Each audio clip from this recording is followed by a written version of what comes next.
My gosh, have I got a treat for you today. Not really, but I got to move this axle around, get it set up so I can start stripping it down and building a new axle for this green Jeep back here. So let's get started on that.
Maybe.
Alright, well, I'm going to quit staring at this thing and start tearing it down. I'm going to go ahead and get the axle shafts. I don't think we're going to use the axle shafts, the rotors, the wheel bearings. There's missing one lockout, so we're probably not going to use that. We're not going to use the gears, not going to use the carrier, probably use the cover, not going to use the yoke. So basically going to use the housing and the axle shafts for now. And that's it. Anyways, I'm going to get the smoke wrench out and start smoking. The only good thing is I have a lot of blades. A lot of blades.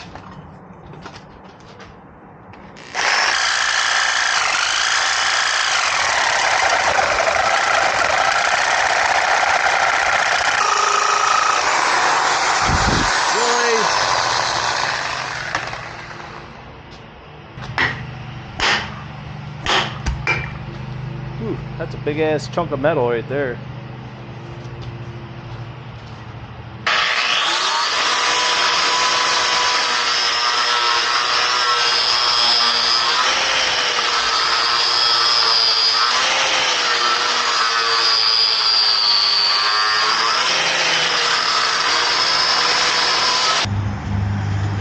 Oh, heck yeah.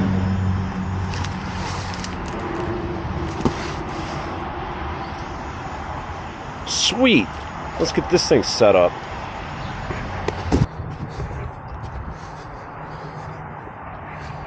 I'm a collector of Jeeps and cars. First things first, oh, let's go over this real quick. I like to keep you guys updated, even the three of you that watch my videos.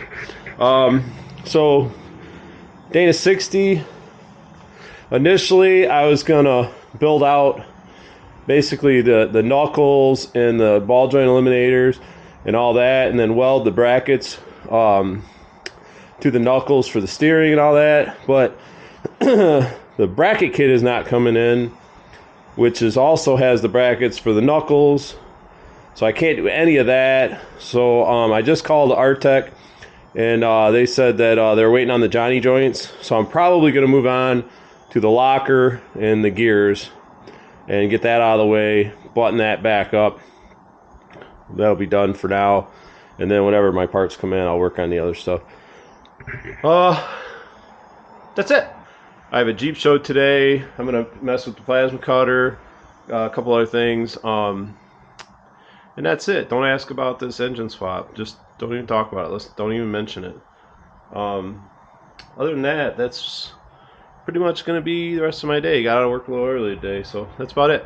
We'll do whatever we can do today, and then I guess go goof off.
Word, is it cold out? It's a good look at the 60. Really, all I gotta do today is I gotta do a U-joint and a couple other things, but nothing big. And then so once I do the axle shaft for this, put the U-joint in, I'm waiting on a couple of seals. I put the axle shafts in, bolt the hubs up, work on brakes, dry flanges. That's it. I'm working on this Dana 60. I got these seals, which they go in here, keeps all the dirt out of the tube, I guess. This one didn't have it, my other one did, so I'm gonna try to use these. And I'm really just gonna do some assembling on this axle. I might even put my wheels on and see how far out it's gonna stick and shit like that. I don't know. It is cold. It's like 19 degrees out right now. I've been running the heater in here for like half an hour and it is still cold. So I'm gonna mess with this for maybe about an hour and then I'm gonna call it. As I assemble things, it actually creates more room in here.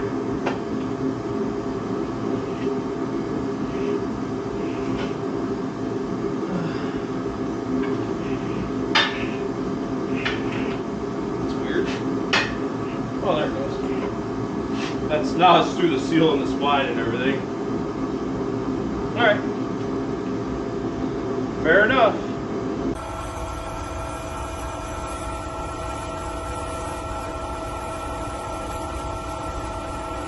Put this thing on.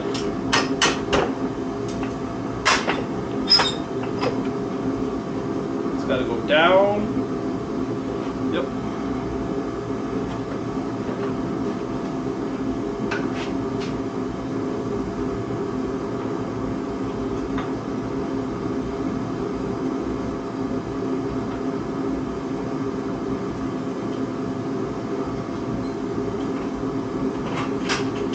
Just gotta hold that axle shaft up there enough to get her in there. That's it.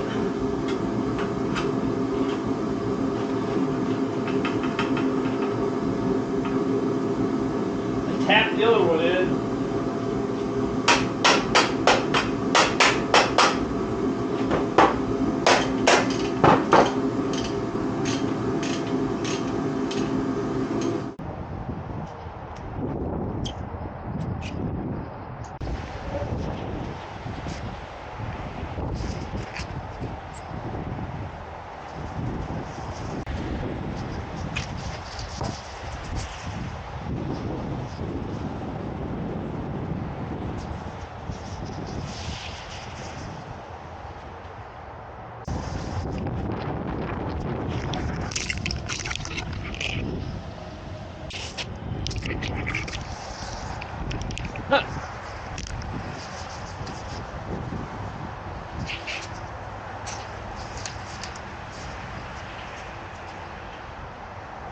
Hey, what's up?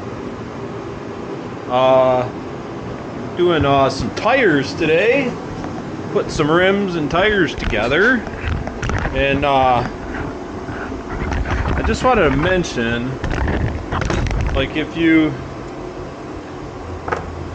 are doing this, it's a really good thing. This right here, see this thing? It's 12 bucks at Harbor Freight.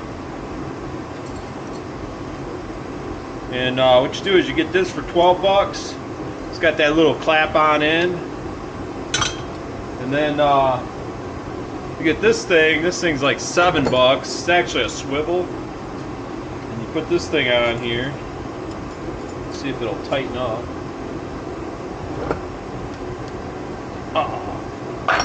You get that thing. Put it on here. It's a pretty snug fit. I think they're the same thread, but they could be different. One's fucking German something. And you put this thing on, and you really gotta crank her down.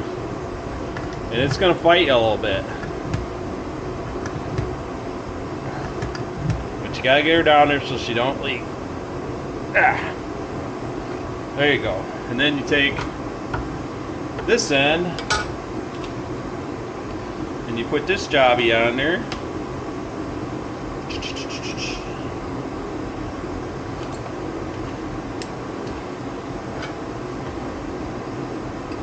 And for less than 20 bucks, you don't have to stand in front of your beadlock while you're filling it up. I shall demonstrate that later. There you go. Put that on there. We'll demonstrate it later.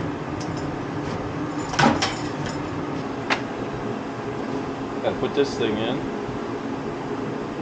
I probably should have put them in first, but I didn't have them with me when I was at the tire shop.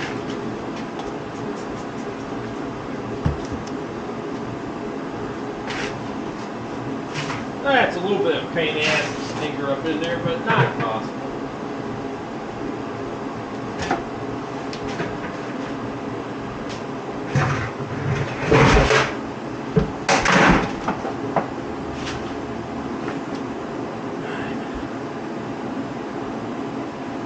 Now, you'll see people tucking this bead in with a screwdriver and stuff. Don't do that. So you can see the way that bead sticks out.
pretty close.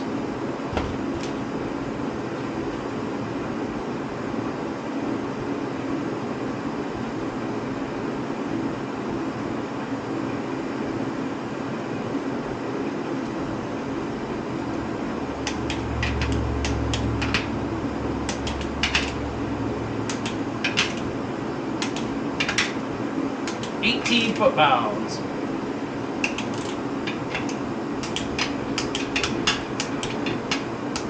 Alright, now it's time to air it up.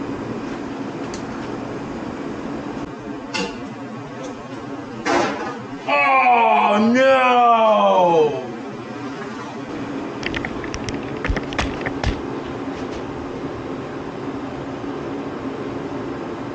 I just dropped my torque wrench into the oil. That's not good. Dang it. Well, we'll get something to clean that off with. Well, I can tell you that is going to be the gift that keeps on giving. That sucked. Anyway, let's air this tire up. Not much to airing the tire up, aside from not blowing your head off.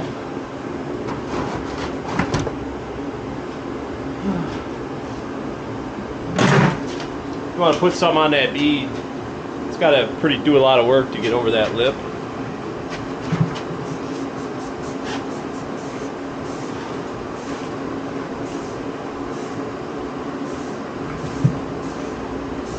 Just use your wife's dish soap. She won't care. Is this the safest way? No. Is it a safe way? Ish.